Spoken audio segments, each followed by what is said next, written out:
Welcome to the study of David. David is a fascinating character whose life and legacy is felt throughout the Bible. He is considered one of Israel's greatest leaders, and his story is filled with rich details.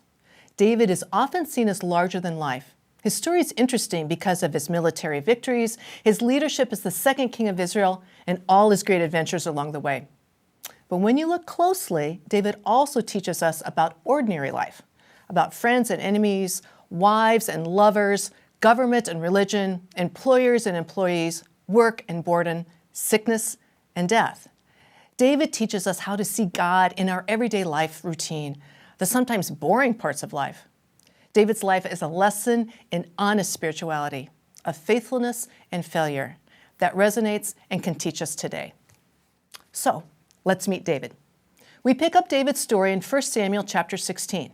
Saul, the first king of Israel, has been rejected from leadership, and God sends the prophet Samuel to Jesse to anoint a new king from among Jesse's sons.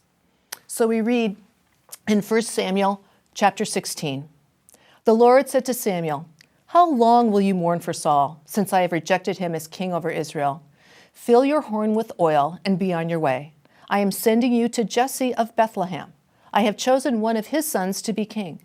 Invite Jesse to the sacrifice, and I will show you what to do. You are to anoint for me the one I indicate.' Then Saul consecrated Jesse and his sons and invited them to the sacrifice. When they arrived, Samuel saw Eliab and thought, 'Surely the Lord's anointed stands here before the Lord.' But the Lord said to Samuel, 'Do not consider his appearance or his height, for I have rejected him.' Then Jesse called Abinadab and had him pass in front of Samuel. But Samuel said, 'The Lord has not chosen this one either.' Jesse then had Shammah pass by. But Samuel said, 'Nor has the Lord chosen this one.' Jesse had 7 of his sons pass before Samuel.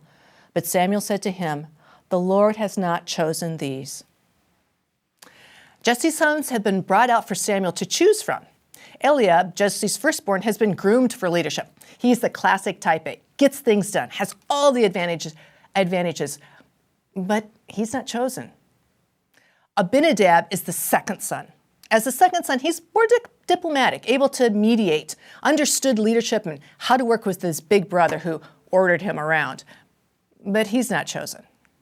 Shammah is son number 3. He's fun-loving, not burdened by dad, so he's more of a free spirit, ready to try new things, more of a comic, made everyone feel at ease, a good talker, really good at networking. But he's not chosen either. Samuel continued down the line of Jesse's sons till everyone is disappointed. "Are you sure there isn't another son?" We go back to the text. So Samuel asked Jesse, "Are these all the sons you have?" "There is still the youngest," Jesse answered. "He is tending the sheep." The youngest should really be read more like the baby brother, the tag-along, the runt. In other words, he's insignificant. He's out shepherding the sheep, the least demanding job where he could do the least damage. It would be like bagging groceries or mowing lawns today. The little brother was out of the way and ignored, and nobody thought to bring him along to meet with Samuel, including his own father. Now, we all know people who are considered just the baby brother, barely acknowledged by their family, ignored by their father. And it's not just baby brothers, is it? Do you sometimes feel ordinary, lacking in social status or recognition, ignored by the people around you? In other words, do you feel pretty ordinary, kind of like everyone else on earth? Yet David's story teaches us that God calls ordinary people like you and me. David is chosen because of what God saw inside him. Let's look at verse 7 again. "But the Lord said to Samuel, 'The Lord does not look at the things people look at.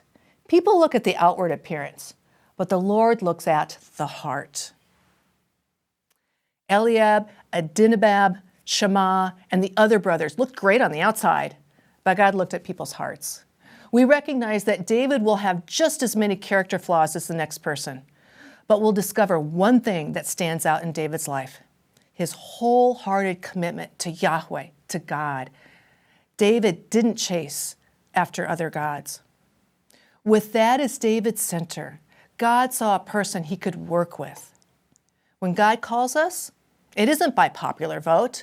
Instead, God looks inward at our hearts. This is so crucial for Christians today. We must turn our hearts to God and allow Him to shape our character. Without God directing our lives, all the skills and abilities in the world will not create godly people. And when you're called by God, you're called into the priesthood.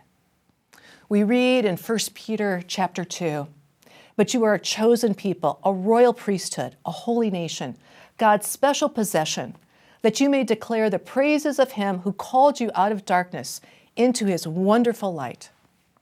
You see, the job of a priest is to make God visible to others.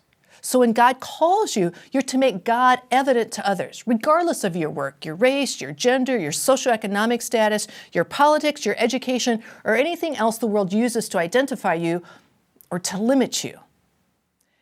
David is an everyday kind of person, just like you, just like me.